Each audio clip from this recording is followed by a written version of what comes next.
नेपालको महिला फुटबल टोलीले ताङ्केस्तको मैदानमा फेरि एकपटक इतिहास दोहोर्याएको छ। कप्तान सावित्रा भण्डारी साम्बाको लगातार दोस्रो खेलमा ह्याट्रिक सहितको प्रेरणादायी प्रदर्शनले नेपाललाई एएफसी महिला एसियन कप छनौट अन्तर्गत समूह एफ को दोस्रो खेलमा श्रीलङ्कामाथि 8-0 को फराकिलो जित दिलाएको हो। खेल तास्केन्त स्थित मिल्ली स्टेडियममा भएको थियो, जहाँ नेपालको जित केवल स्कोरमा होइन, शैली, आत्मविश्वास र देशप्रेममा पनि देखियो। पहिलो खेलमा लाओसमाथि 9-0 को शानदार जित निकालेको नेपालले आज फेरि सिङ्गो मुलुकलाई खुसीले उत्पोत बनाएको छ।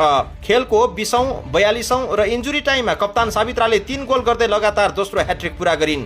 मैदानमा उनको गति, नियन्त्रण र गोल पोस्ट प्रतिको निश्चयता हेर्दा कुनै पनि दर्शक मन्त्रमुग्ध नहुने कुरै थिएन।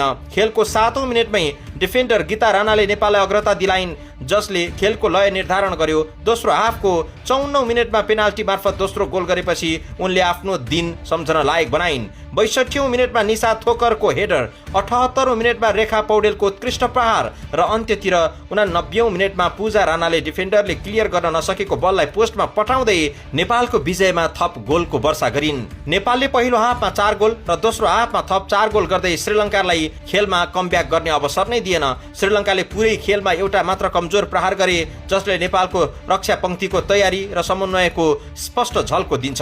यो जितसँगै नेपालले लगातार 2 खेलमा 17 गोल गर्दै 6 अङ्क जोडेको छ र समूह एफ को शीर्ष स्थानमा पुगेको छ। अब नेपालको अन्तिम खेल घरेलु टोली उज्बेकिस्तानसँग हुनेछ, जुन समूह विजेता तय गर्ने निर्णायक भिडन्त हुने निश्चित छ।